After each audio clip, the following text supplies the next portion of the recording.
Another abstract piece? My father's voice dripped with disdain as he surveyed my latest painting. Sophie, when are you going to grow up and do something real with your life? I continued cleaning my brushes, refusing to let him see how much his words stung. The studio I'd built in my small apartment was my sanctuary, even if my parents saw it as just another sign of my failure to meet their expectations. This is real, Dad, I said quietly. My work is selling well. He snorted, adjusting his perfectly tailored suit. Selling? To who? Those coffee shops where you hang your little exhibitions. My name is Sophie Anderson, and at 31, I was both a disappointment to my family of prestigious art dealers and secretly one of the most successful collectors in the modern art world. Not that they knew that last part. The coffee shops pay their bills, I replied, thinking of the multimillion-dollar deals I'd closed that week under my professional alias, and they support local artists. Local artists, he muttered like it was a curse word. The Anderson Gallery hasn't showcased a local artist in 50 years. We deal in real art, Sophie. Masters. Established names. Not these experiments. I looked at my painting, an intricate exploration of light and shadow that would sell for more than my father's gallery made in a month, once I revealed it under my professional name. But Harrison Anderson would never see past his daughter's hobby to recognize real talent. Was there something specific you needed, Dad? I asked, finally turning to face him. You don't usually visit my neighborhood. He grimaced, looking around my modest apartment like he might catch something. Your mother wanted me to remind you about the gallery's anniversary gala next week. She expects you to attend. And Sophie, his eyes narrowed. Please dress appropriately. No paint-stained jeans or artistic statements. I know how to dress for a gala, I said, suppressing a smile as I thought of the designer gown hanging in my other apartment, the one my parents didn't know existed. Good, and try to be pleasant. We're having some very important collectors attending. The gallery's future could depend on making the right impression. That caught my attention. Harrison Anderson never admitted to needing anything, especially not good impressions. Is everything okay with the gallery? Fine, he said too quickly. Just the usual market fluctuations. Nothing for you to worry about with your alternative career path. After you left, I immediately called Maya, my business partner and the only person who knew both sides of my life. The great Harrison Anderson actually admitted to needing good impressions. Maya let out a low whistle. Things must be worse than we thought. Run the numbers again, I instructed. Everything about the Anderson Gallery, sales, acquisitions, market position. And Maya, be thorough.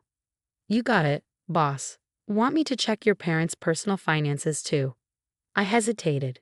Investigating my own family felt wrong, but I'd learned the hard way that sentiment had no place in business. Yes, discreetly. Always am. By the way, that last piece you finished, Matsuda called again. He's offering 7 figures, sight unseen. I glanced at the painting my father had dismissed. Tell him it's not for sale yet. I have a feeling we might need it for something else. The next few days passed in a blur of activity. While my parents thought I was playing artist in my studio, I was actually managing a global art empire. Under the name S.A. Blake, I built one of the most influential collections of modern and contemporary art in the world. The irony wasn't lost on me. My parents worshipped S.A. Blake, had tried repeatedly to court him for their gallery. They never suspected that their disappointment of a daughter was the mysterious collector they so desperately wanted to impress. Maya's report arrived the night before the gala, and it was worse than I'd imagined. They're underwater, she explained during our secure video call. The gallery's been losing money for years. Your father's been covering it with personal funds, but, those are running out too. They've mortgaged everything. The gallery, their house, even their private collection. One more bad quarter and it all collapses. I sat back, letting the information sink in. The Anderson Gallery had been a cornerstone of the art world for 3 generations. My grandfather had built it from nothing. My father had elevated it to international prominence, and now, how did they let it get this bad? Maya's image flickered as she shuffled through documents. Multiple factors. They're still operating like it's 1990, all overhead, no digital presence. They've missed every major trend in contemporary art. But mostly, they're stuck in the past, showcasing the same established names while ignoring emerging talents. Everything I've been trying to tell them for years, I murmured. Exactly. The markets change, but they haven't. These days, collectors want to discover new artists, not just buy another Picasso. I thought of all the talented artists I'd discovered in those coffee shops my father sneered at. Many of them were now represented by my company, their work selling for small fortunes to collectors who appreciated innovation. What are their options? Without immediate intervention, bankruptcy within 6 months. Best case scenario, they're forced to sell the gallery. Worst case, they lose everything, including their reputation. I stared at my painting, the one Matsuda wanted to buy. Send me everything, financial records, market analysis, potential strategies. And Maya, get the lawyers ready. I think it's time for S.A. Blake to make an appearance. You're going to reveal yourself? No, I smiled. I'm going to save them. They just won't know it's me doing the saving. The morning of the gala, I prepared myself carefully. The dress I'd chosen, a classic Valentino in midnight blue, was elegant enough to meet my mother's standards while still allowing me to blend into the background. I wanted to observe tonight, not draw attention. My phone buzzed with a text from Maya. Paperwork ready. Sure you want to do this? Yes, I replied. Time to show them what local art can really do. The Anderson Gallery was housed in a magnificent historic building downtown. Its classical architecture a testament to old money and established tastes. As I walked up the marble steps, I remembered all the times I played here as a child, dreaming of having my own work displayed on these hallowed walls. Sophie, my mother's voice cut through my nostalgia. Thank goodness you're early, and you look suitable. Diana Anderson was the epitome of sophisticated grace, her silver hair perfectly styled and her designer dress impeccable. She air-kissed my cheek, careful not to smudge her makeup. The caterers are setting up in the East Wing, she said, already dismissing me. Make sure they don't touch any of the displays. Actually, Mom, I thought I'd look around first. It's been a while since I've seen the new acquisitions. She waved distractedly, her attention caught by arriving staff. I took advantage of her distraction to slip away, beginning my careful assessment of the gallery. The main hall was exactly as I remembered, grand, imposing, and hopelessly outdated. Masterpieces worth millions hung in predictable arrangements, their impact dulled by familiarity. There was nothing here to excite modern collectors, nothing to suggest the gallery understood contemporary trends. Doing a little reconnaissance? I turned to find Thomas Chen, my father's gallery director, watching me with knowing eyes. Thomas had always been kind to me, even when I was just the owner's rebellious daughter. Just admiring the classics, I said carefully. He glanced around before lowering his voice. Your father's worried. Won't admit it, of course, but this gala, it's more than just an anniversary celebration. Oh? Several major collectors are coming tonight. Your father's hoping to secure some significant investments. He paused. Say Blake was invited. I kept my expression neutral. The mysterious collector, I thought no one knew who they were. No one does. But your father's convinced Blake will appear tonight. He's desperate to make a deal. I thought of the documents Maya had prepared, the plans I'd spent all week perfecting. And if Blake doesn't show? Thomas sighed. Then I fear the Anderson Gallery's days are numbered. The gala began at 8, the gallery's halls filling with the elite of the art world. I recognized many faces, collectors I'd dealt with, artists I'd discovered, critics who'd unknowingly reviewed my work. All of them here to witness either the salvation or the downfall of one of the industry's most established institutions. My father was in his element, moving from group to group with practiced charm. But I could see the tension in his shoulders, the way his eyes kept darting to the entrance. Anything? He asked Thomas during a brief lull. No sign of Blake, Thomas replied. But the night is young. I checked my phone. Maya had everything in place. The offers, the contracts, the carefully crafted story that would explain S.A. Blake's interest in saving the Anderson Gallery. Sophie, my mother's sharp voice interrupted my thoughts. Stop hiding in corners. The Prescotts want to hear about your artistic endeavors. I suppressed a sigh and followed her to where Albert and Margaret Prescott held court. They were old family friends and significant collectors, though they'd never looked at my work. Still painting, dear? Margaret asked with carefully crafted concern. How persistent of you. Someone has to make the art that fills these walls, I replied mildly. Albert laughed as if I told a particularly naive joke.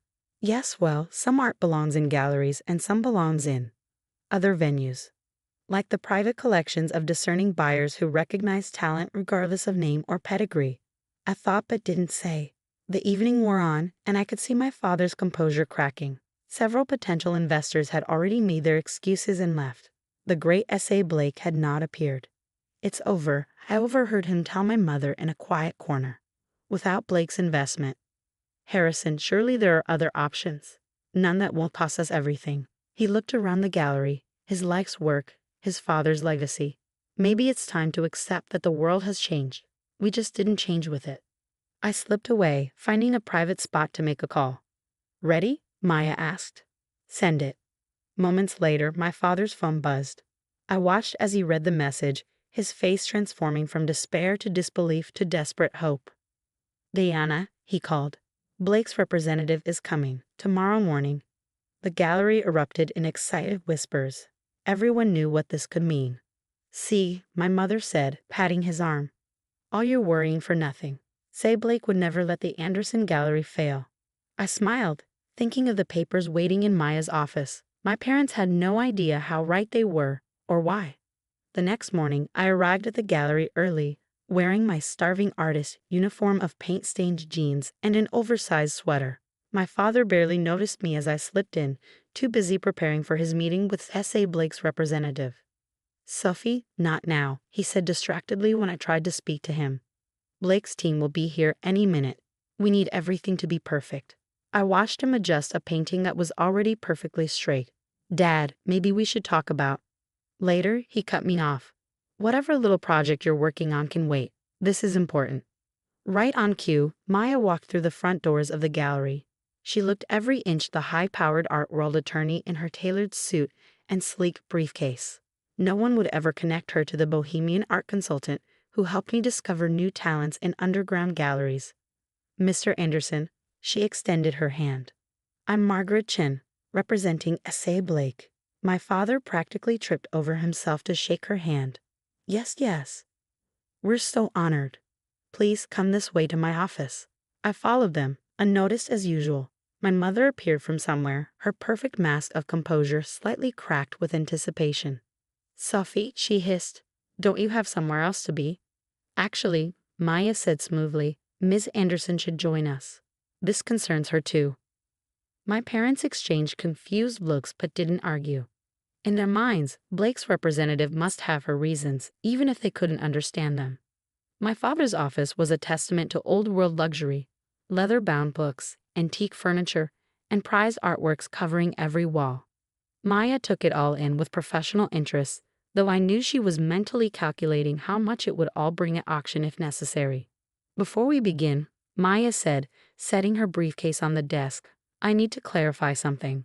This meeting isn't just about saving the Anderson Gallery, it's about transforming it." "Transforming?" My father frowned. "I don't understand. Our gallery has a certain reputation." "A reputation that's killing it," Maya interrupted gently. "Mr. Anderson, your gallery is 3 months away from bankruptcy. Your traditional model isn't working anymore." The color drained from my father's face. "How did you?" "Say Blake has been watching your gallery for some time," Maya continued. "We've seen its decline, but we've also seen its potential. With the right changes, the Anderson Gallery could become a bridge between classical and contemporary art." My mother grabbed my father's hand. "What kind of changes?" Maya opened her briefcase and began laying out documents. "First, a complete financial restructuring. Blake will purchase the gallery's debt and invest significant capital for modernization." "Purchase our debt." My father's voice was faint. "All of it," Maya confirmed. "The gallery, the mortgages, everything. In exchange, Blake wants 2 things: 51% ownership and complete creative control over the gallery's new direction." "Control?" Now my father's voice rose sharply. "This gallery has been in my family for generations. We have standards, traditions that are bankrupting you," Maya said firmly. "Mr. Anderson, this isn't a hostile takeover. It's a rescue mission. Blake wants to preserve your legacy while bringing the gallery into the modern era." I watched my father struggle with this, his pride warred with his desperation, his fear of change battling his fear of losing everything. "What?" He swallowed hard. "What exactly would these changes entail?" Maya pulled out a tablet, bringing up images of modern gallery spaces, a complete renovation of the East Wing to showcase emerging artists. Digital installations, interactive exhibits, a strong online presence, and most importantly, a new curator who understands both classical and contemporary markets. My mother gasped. Replace Thomas? Not replace, I found myself saying. Everyone turned to look at me, as if just remembering I was there. Partner with. Someone who can bridge the gap between old and new. Maya nodded approvingly. Exactly. In fact, Blake has someone specific in mind. She slid another document across the desk. My father picked it up, his eyes widening as he read. This can't be right. These sales figures. They're correct, Maya assured him. Every piece sold, every exhibition curated, every artist discovered, all verified. But this is, he looked up at me, really seeing me for the first time in years. Sophie? I met his gaze steadily. Remember all those coffee shop exhibitions you mocked? They weren't just about selling paintings. They were about finding talent, building relationships, understanding where the market is going, not just where it's been. You, my mother's voice was barely a whisper. You've been selling art? Successfully. Very successfully, Maya confirmed. Your daughter has one of the best eyes in the business for emerging talent. Artists she's discovered are now selling for 6 and 7 figures. My father slumped in his chair. All this time, while we were dismissing your work, I was learning the business. I finished for him. Not your way, but my way, and it works. Maya pulled out more documents, sales records, critical reviews, market analyses, all showing how the artists I championed had skyrocketed in value. Say Blake wants Sophie as the gallery's new co-curator, she explained, working alongside Thomas to blend classical expertise with contemporary vision. Blake knows my work, I asked, playing my part. Blake knows everything about the art world, Maya said with the smallest wink, including who really understands it. My parents were silent for a long time, looking through the documents. I could see them struggling to reconcile their image of their disappointing daughter with these proof of my success. Finally, my father looked up. Why didn't you tell us? Would you have listened? I asked quietly, or would you have dismissed it as another hobby, another sign that I wasn't living up to the Anderson name? He flinched. We only wanted what was best for you. No, I corrected him gently. You wanted what was best for the gallery, what fit your vision of success. You never asked what I wanted. And now, my mother asked, what do you want now? I looked around the gallery, the place that had shaped my childhood, taught me to love art in all its forms. I want to save this place, but not by living in the past. The art world is changing. We need to change with it. Maya cleared her throat. The contracts are ready if you want to review them. Blake's offer expires at the end of the week. My father picked up his reading glasses, then hesitated. This curator position, you'd accept it. Work with us, not against us. I've never been against you, Dad. I just saw possibilities you couldn't see. He nodded slowly. And Blake? Why remain anonymous? Why not meet with us directly? Maya smiled diplomatically. Say Blake prefers to let the art speak for itself. Success isn't always about being seen. The next few hours were a blur of negotiations and signatures. My parents' lawyers were called, documents were reviewed, and slowly the future of the Anderson Gallery took shape. By evening, it was done. The gallery was saved, though transformed.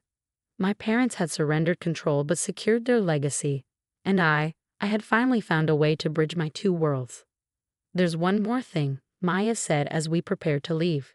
She pulled out a single canvas, carefully wrapped. My father unwrapped it slowly, his eyes widening as he revealed my latest painting, the one he'd dismissed in my studio. Blake would like this to be the first piece displayed in the gallery's new contemporary wing, Maya explained, as a symbol of the transition between old and new. This is, my father studied the painting with new eyes. This is extraordinary, Sophie. The complexity, the technique. How did we not see it? Because you weren't looking, I said simply. You saw what you expected to see. My mother touched the canvas gently.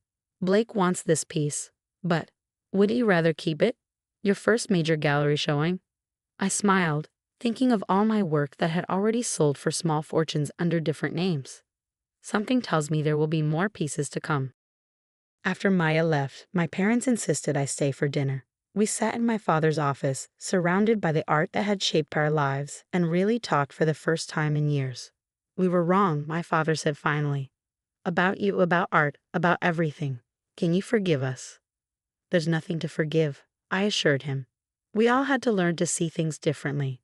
Over the next few months, the Anderson Gallery underwent its transformation. The East Wing was renovated into a stunning contemporary space. Digital installations attracted younger collectors. Our online presence grew exponentially. And through it all, my secret remained safe. Say Blake continued to collect and influence from the shadows, while Sophie Anderson emerged as a respected curator with an eye for new talent. 1 year after the gallery's transformation, we hosted a special exhibition. Bridging Worlds showcased classical masterpieces alongside contemporary works, demonstrating how tradition and innovation could coexist beautifully. The centerpiece was my painting, the one that had started it all. Now valued at over $1 million, it drew collectors and critics from around the world. I still can't believe S.A. Blake saw your potential before we did, my father said during the opening, watching as another wealthy collector admired my work. I smiled, thinking of the latest acquisition I'd made under Blake's name. Sometimes the most valuable things are hidden in plain sight. Speaking of Blake, my mother joined us, champagne in hand. The mysterious collector has acquired another piece for the gallery. Did you hate her? No, I said innocently. Do tell. As she launched into the story, I caught Maya's eye across the room. She raised her glass slightly, a private toast to our shared secret. The truth about S.A. Blake would come out eventually. The art world loved its mysteries, but it loved revelations even more. When that day came, I hoped my parents would understand why I kept my success hidden for so long. But for now, I was content to let them marvel at the transformation of both their gallery and their daughter. They'd learned to see art, and me, with new eyes. That was worth more than any painting in our collection. To new perspectives, I said, raising my glass. To family, my father added. To art, my mother finished. To all of it, I thought. To hidden talents and second chances. To proving that success doesn't always look the way we expect. And most importantly, to finally being seen for who I really was. Not just an artist, not just a curator, but someone who had found her own way to make her mark on the world.